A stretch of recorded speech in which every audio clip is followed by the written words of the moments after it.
નમસ્કાર, જય હિન્દ વિદ્યાર્થી મિત્રો. આપ સૌ વિદ્યાર્થી મિત્રોનું જીએસ બાય જાંબુચા સરની અંદર વિદ્યાર્થી મિત્રો, હું વિવેક જાંબુચા આપ સૌ વિદ્યાર્થી મિત્રોનું સ્વાગત કરું છું. વિદ્યાર્થી મિત્રો, આપણે એક સરસ મજાની સિરીઝ શરૂ કરી રહ્યા છીએ અને એના અંતર્ગત મેં ઘણા બધા વિડીયો પણ મૂકેલા છે, જે છે સમાજનું સમુદ્ર મંથન.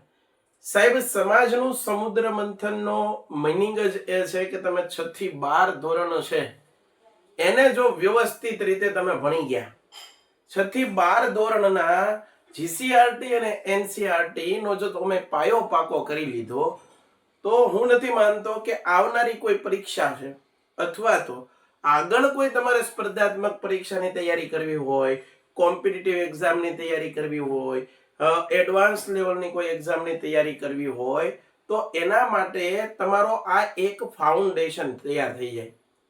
તો વાલા વિદ્યાર્થી મિત્રો, એના માટે જ આપણે યુટ્યુબમાં બધા વિદ્યાર્થીઓ માટે ફ્રીમાં હવે આ સિરીઝ શરૂ કરી છે. વિદ્યાર્થી મિત્રો, આ સિરીઝ જોઈ કોણ શકશે? પહેલા તો એ આપણે સમજીએ તો કે ભાઈ, જે વિદ્યાર્થી મિત્રો 6 થી 12 ધોરણમાં અભ્યાસ કરી રહ્યા છે એ વિદ્યાર્થીઓ માટે તો આ એક સિરીઝ છે. એ વિદ્યાર્થી મિત્રો તમારા માટે તો રામબાણ ઈલાજ છે. કારણ કે તમારા માટે તો આ બધા ટોપિક એવા છે કે તમને પરીક્ષામાં પૂછાવાના જ છે. બોર્ડની તૈયારી કરતા હોય એવા વિદ્યાર્થીઓને તમારા માટે ખાસ. બીજી વસ્તુ, એના સિવાય જો વિદ્યાર્થીઓ સ્પર્ધાત્મક પરીક્ષાની તૈયારીનું સપનું લઈને બેઠા છે અથવા સ્પર્ધાત્મક પરીક્ષાની તૈયારી કરવી છે, ભવિષ્યમાં કંઈક બહુ ઊંચા શિખરો સુધી, સફળતાના શિખરો સુધી પહોંચવા માંગે છે, એક સારા એવા સરકારી ગવર્મેન્ટ અધિકારી બનવા માંગે છે, તો એને જ્યારે પણ તૈયારી શરૂ કરશે અથવા તૈયારી શરૂ કરી છે, તો એને વિદ્યાર્થી મિત્રો મારી એક પોતાની વ્યક્તિગત સલાહ એ છે કે તમારે પહેલા તમારા 6 થી 12 ધોરણનો જે કાંઈ પણ પાયો હોય ને એ પાકો કરવો પડે. 6 થી 12 ધોરણના વિષયો છે એને વ્યવસ્થિત સમજવા પડે. હવે એકવાર જો તમને ફાઉન્ડેશન સમજાઈ જાય, કોન્સેપ્ટ સમજાઈ જાય ને, તો પછી તમે કોમ્પિટિશનમાં આવી શકો, સ્પર્ધામાં આવી શકો. એટલા માટે જ વિદ્યાર્થી મિત્રો આપણે એક આ સિરીઝ છે શરૂ કરી, અને સિરીઝની અંદર આપણું એક વિધાન છે, ફાઉન્ડેશન ટુ કોમ્પિટિશન. એક પાયાથી લઈ અને એડવાન્સ લેવલ સુધી તમને પહોંચાડવાની જવાબદારી મેં લીધી છે, અને આ સંપૂર્ણ સિરીઝ ફ્રીમાં છે. બરાબર છે? આપણે સરસ મજાના એક એક ટોપિક છે તમારા 6 થી લઈને 12 ધોરણના જે જીસીઆરટી એનસીઆરટી છે એનો કોન્સેપ્ટ લઈને આવશું, જે કામના ટોપિક છે અને જેમાં સૌથી વધારે વિદ્યાર્થીઓને ભૂલ પડે છે, સૌથી વધારે વિદ્યાર્થીઓને કામનું છે, એ વસ્તુ તમારી સમક્ષ લઈને આવવાનો છું.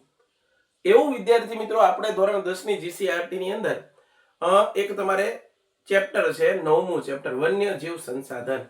આ વન્યજીવ સંસાધન ચેપ્ટર છે ને વિદ્યાર્થી મિત્રો, એની અંદર જંગલો એટલે શું, જંગલોને સંસાધન કેમ કહેવાય, જંગલો છે એમાં અક્ષતઃ વનસ્પતિ કોને કહેવાય, જંગલોનું વર્ગીકરણ કેટલી રીતે થાય, તો જંગલોનું વર્ગીકરણ છે એ આબોહવાના આધારે આપણે ધોરણ 9 માં ભણ્યા હતા. આ 10મા ધોરણમાં તમારે બે રીતે કરવાનું છે, એક વહીવટના આધારે અને એક માલિકીના આધારે. વહીવટના આધારે તો વિદ્યાર્થી મિત્રો 3 પ્રકારે, અનામત, આરક્ષિત અને રિઝર્વડ, એક જ નામ છે.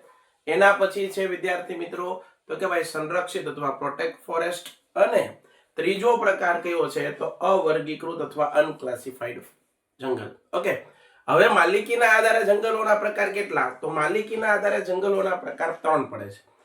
પહેલો પ્રકાર કયો છે? રાજ્ય માલિકીના જંગલો. બીજો પ્રકાર છે સામુદાયિક વન, બરોબર છે, અને ત્રીજો પ્રકાર છે ખાનગી માલિકીના જંગલો. એના પછી વિદ્યાર્થી મિત્રો એક વિડીયો લઈને આવ્યો હતો, અને એની અંદર મેં ધોરણ 10 નો મહત્વનો કોન્સેપ્ટ ભણાવ્યો હતો. આ કોન્સેપ્ટ તમે જો સ્પર્ધાત્મક પરીક્ષાની તૈયારી કરો તો એમાં પણ તમારા કામનો છે. જે વનપાલ, ફોરેસ્ટ એવી જે એક્ઝામની તૈયારી કરતા હોય એને પણ આ પ્રશ્ન ભણવો પડે. તો એનું નામ હતું નિર્વનીકરણ એટલે શું, અને નિર્વનીકરણથી શું થાય, નિર્વનીકરણની અસરો શું. બહુ સરસ મજાનો એ લેક્ચર ભણાવેલો છે. હવે વાલા વિદ્યાર્થી મિત્રો, આજે મારે તમને જે લેક્ચર ભણાવવો છે, આજે જે મારે તમને કોન્સેપ્ટ ભણાવવો છે, અને એ છે વન સંરક્ષણના ઉપાયો. વન સંરક્ષણ, બરાબર, વન સંરક્ષણના ઉપાયો સાથે વિદ્યાર્થી મિત્રો આપણે આજ ભણવા છે. કેના ઉપાયો? વન સંરક્ષણના ઉપાયો. વન સંરક્ષણના ઉપાયો. બરાબર, વન સંરક્ષણ છે સાહેબ, એ વન સંરક્ષણના ઉપાયો તમે અમને ભણાવી ગયો. ચાલો થાય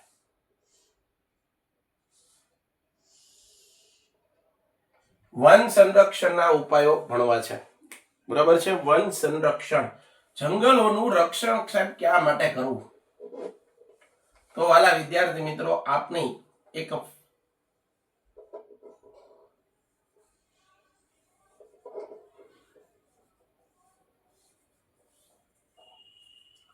ચાલો ક્લિયર થાય છે. વન સંરક્ષણ,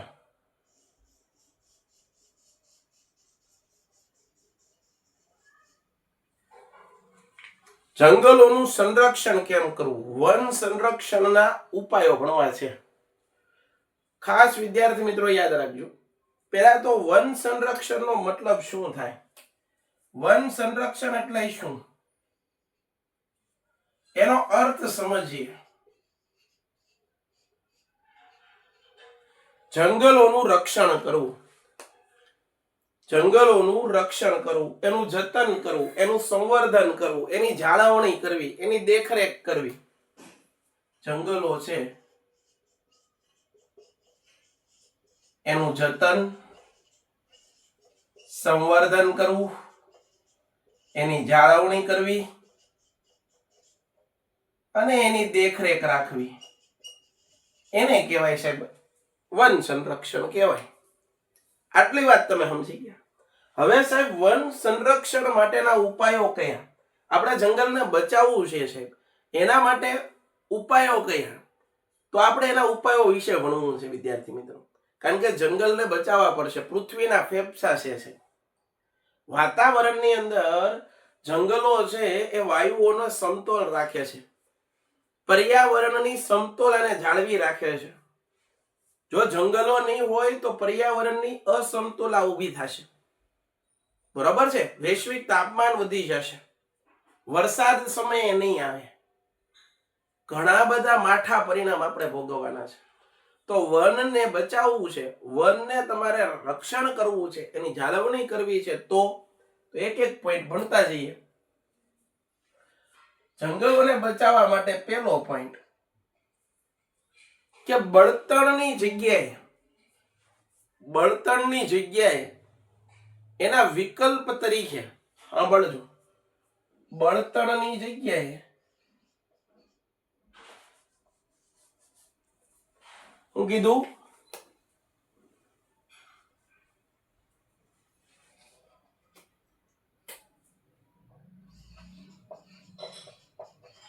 બળતણની જગ્યાએ તેના વિકલ્પ તરીકે, બળતણની જગ્યાએ તેના વિકલ્પ તરીકે, બળતણ છે લાકડું, એ બળતણની જગ્યાએ એના વિકલ્પ તરીકે લાકડું, વિકલ્પ તરીકે તો કહેવાય સૌર ઉર્જા. બળતણની જગ્યાએ એના વિકલ્પ તરીકે કોણ? તો સૌર ઉર્જા. પવનમાંથી ઉર્જા મેળવીએ એ ઉર્જા, બરાબર છે, સૌર ઉર્જા, પવન ઉર્જા.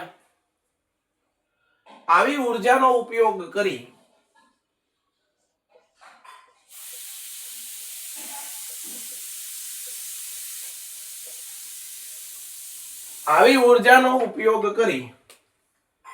અને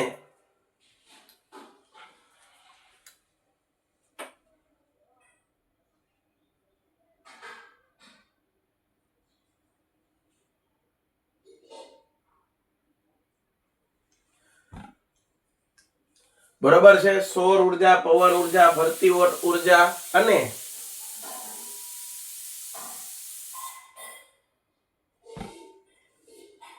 બાયોગેસ પ્લાન્ટ દ્વારા ઉર્જા મેળવી અને આપણે લોકોને પ્રોત્સાહિત કરવા જોઈએ. બળતણની બદલે આપણે આવી બધી વસ્તુનો ઉપયોગ કરવો જોઈએ. અને આજે વિદ્યાર્થી મિત્રો આવી બધી વસ્તુનો ઉપયોગ થઈ પણ રહ્યો છે. આજે તમને ખબર છે બધાના ઘર ઉપર સોલાર આવી ગયા, સોલાર પેનલ આવી ગઈ, બરાબર છે. તો વિદ્યાર્થી મિત્રો આ રીતે બળતણની બદલે આપણે બીજી બધી વસ્તુનો ઉપયોગ કરવો પડશે, બરાબર. લોકોને પ્રોત્સાહિત કરવા પડશે. ખાસ યાદ રાખજો વિદ્યાર્થી, લોકોને પ્રોત્સાહિત કરવા પડશે.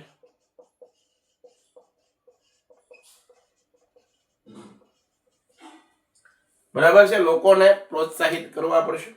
એના પછી બીજો પોઈન્ટ કયો છે ભાઈ?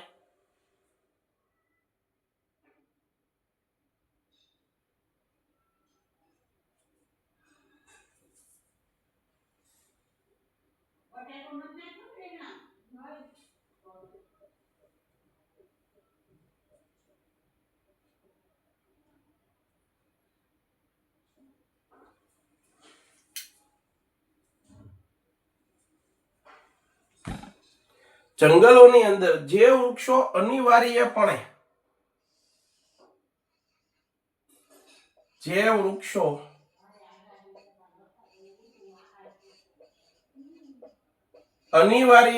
કાપવા પડે, જે વૃક્ષો અનિવાર્યપણે કાપવા પડે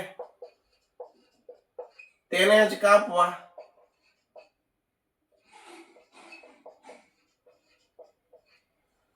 અને તેની જગ્યાએ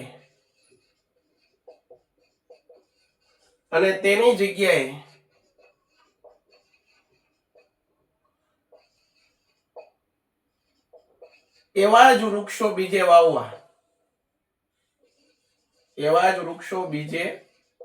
વાવવા, અથવા ઉગાડવા સાહેબ. બરાબર, જે વૃક્ષો તમારે કઈક માનવ વિકાસમાં વચ્ચે આવે છે તેને કાપવા એ ફરજિયાત બની રહે, કાપવા પડે એમ હોય તો એને કાપવા, પણ સામે બીજા વૃક્ષો વાવવા જોઈએ. આજે આપણે, તમે જાણો છો કે આપણે આજે વૃક્ષો કાપી તો રહ્યા છીએ પણ સામે વૃક્ષો ઉગાડી નથી રહ્યા. બરાબર, આજે વૃક્ષોનું નિકંદન વધારે થઈ રહ્યું છે અને વૃક્ષારોપણ ઓછું થઈ રહ્યું છે.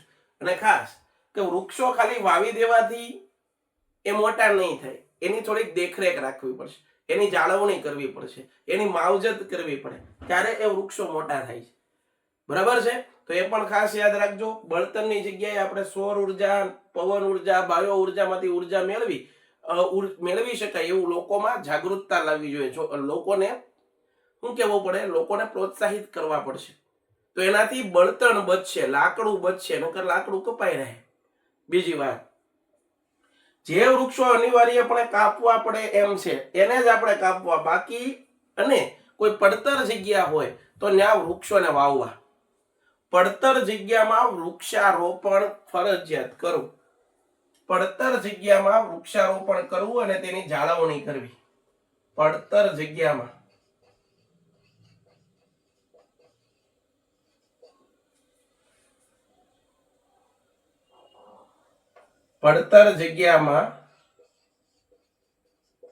વૃક્ષારોપણ કરવું અને તેની જાળવણી કરવી.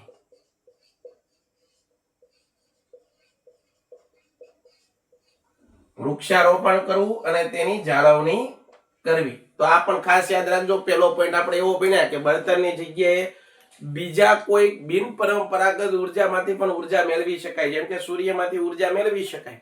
બરોબર છે, પવન ઉર્જા, ભરતી ઉર્જા, આ બધામાંથી ઉર્જા મેળવી શકાય. બરાબર છે, અને એ ઉર્જા મેળવી શકાય અને બળતણને બચાવી શકાય. એના પછી જે વૃક્ષોને જંગલમાં અનિવાર્ય, અથવા તો જે વૃક્ષો છે એ કોઈ જગ્યાએ વસાહતની વચ્ચે આવતા હોય એને કાપવા પડે એમ હોય, રોડ રસ્તા બનાવવા, ઉદ્યોગો સ્થાપવા, હેને, તો એ કાપવા પડે એમ હોય એને જ કાપવા, બીજા વધારાના વૃક્ષોને કાપવા નહીં. ખબર પડે છે? અને જે જગ્યાએ પડતર જમીન છે, ખાલી જમીન પડી છે, એ જગ્યાએ વૃક્ષોનું વાવેતર કરવું, વૃક્ષારોપણ કરવું જોઈએ.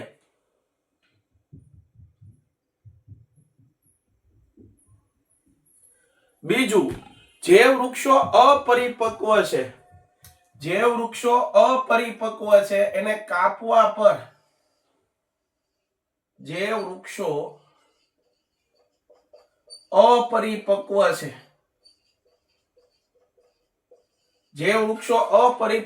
છે તેને કાપવા પર પ્રતિબંધ લગાવવો જોઈએ. તેને કાપવા પર પ્રતિબંધ લગાડવો જોઈએ અને કડક કાયદા બનાવવા જોઈએ. કડક કાયદા બનાવવા જોઈએ. અપરિપક્વ એટલે એવા વૃક્ષો ભાઈ હજી વૃક્ષ નથી બન્યા, હજી નાના નાના છોડવાઓ છે, તો એવા વૃક્ષોને કાપવા ઉપર સરકાર જો કડક પગલા લે, કડક નિયમો બનાવે, તો એવા વૃક્ષો છે એને આપણે કપાતા રોકી શકીએ, અથવા એવા વૃક્ષો છે એને બચાવી શકાય, એવા છોડ છે એને બચાવી શકાય. બરોબર છે? તો આ વસ્તુ યાદ રાખવાની.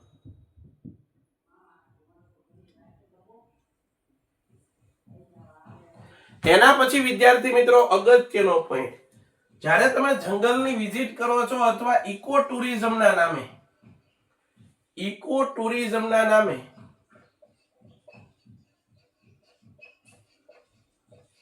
ઇકો ટુરિઝમના નામે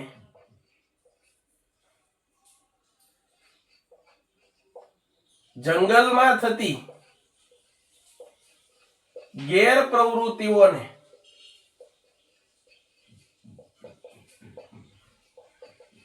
રોકવા માટે, બરાબર, ઇકો ટુરિઝમના નામે જંગલમાં થતી ગેરપ્રવૃત્તિઓને રોકવા માટે સરકાર શ્રી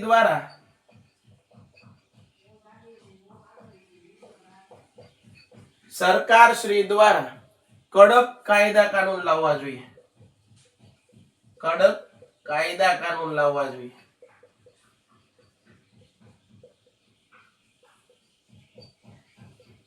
અને લોકોને જાગૃત કરવા જોઈએ.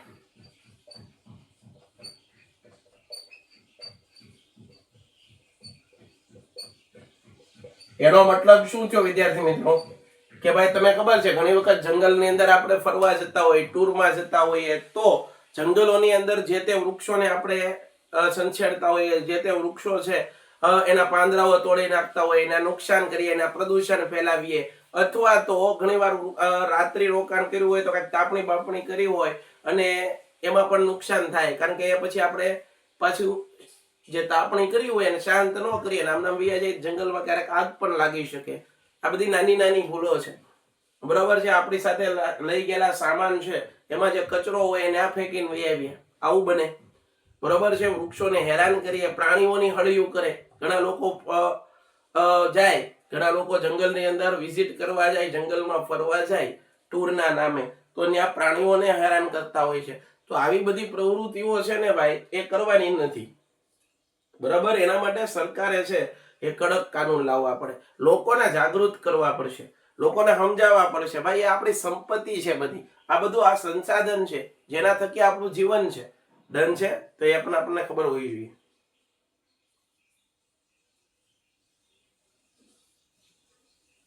એના પછી વાલા વિદ્યાર્થી મિત્રો, શાળા કોલેજની અંદર ખાસ યાદ રાખજો, તમને આ ચેપ્ટર શું કરવા આપ્યું? શાળા કોલેજોમાં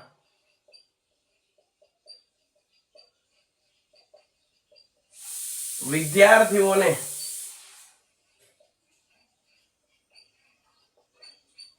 જાગૃત કરવા પાઠ્યપુસ્તકોમાં વન સંરક્ષણ, પાઠ્યપુસ્તકોમાં વિદ્યાર્થી મિત્રો વન સંરક્ષણ, વન્યજીવ સંરક્ષણ, વન સંરક્ષણ અને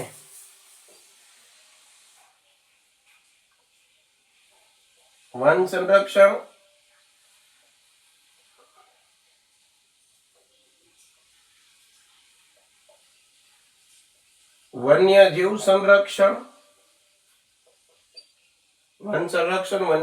સંરક્ષણ માટેના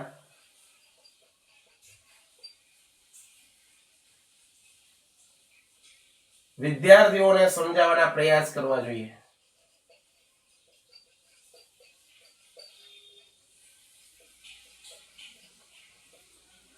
વિદ્યાર્થીઓને વન સંરક્ષણ માટેના વિદ્યાર્થીઓને સમજાવવાના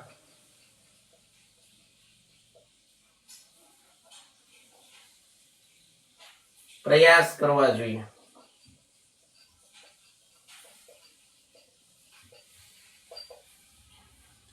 વિદ્યાર્થીઓને સમજાવવા માટેના પ્રયત્ન.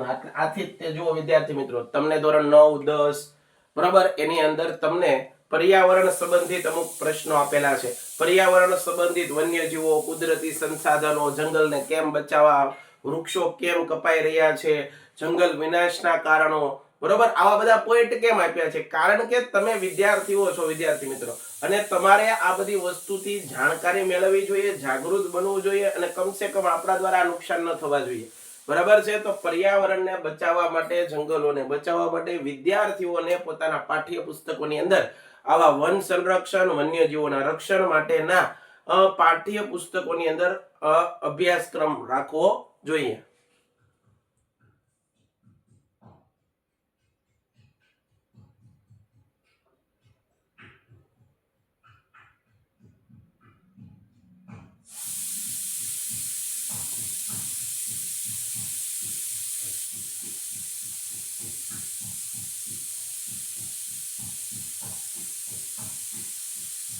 વન સંસાધનો, જંગલ સંસાધનો અથવા તો વનની અંદર મળતા જે કઈ પણ વસ્તુઓ છે એ બધી વસ્તુઓનો આપણે ઉપયોગ કરકસર ભર્યો કરવો જોઈએ. જંગલમાંથી જે કઈ પણ ચીજ વસ્તુઓ મળે છે,